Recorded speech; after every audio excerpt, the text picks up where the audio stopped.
মৃত্যু তোমার চোখের নড়াচড়া বন্ধ করে দিবে, মৃত্যু তোমার কানের শ্রবণ শক্তি স্তব্ধ করে দিবে, মৃত্যু তোমার ঠোঁটের নড়াচড়া বন্ধ করে দিবে, মৃত্যু তোমার জবানের শব্দ উচ্চারণ আওয়াজ বন্ধ করে দিবে, মৃত্যু তোমাকে তোমার কণ্ঠস্বর স্তব্ধ করে দিবে,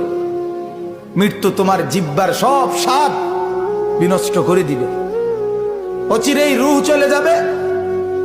আর কিছুই থাকবে না তোমার, না কানের শ্রবণ শক্তি,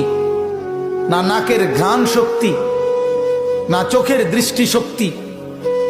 না চামড়ার অনুভব শক্তি, না পায়ের চলার শক্তি, না কল্পনার বিবেকের দিমাগের চিন্তা ফিকিরের শক্তি, কিচ্ছু থাকবে না। আল্লাহর নবী এটাই বলছেন, সব কিছু নষ্ট করে দেয়, মিনিটে স্তব্ধ করে দেয় যেই জিনিস, সেই মৃত্যুকে বারবার স্মরণ করো,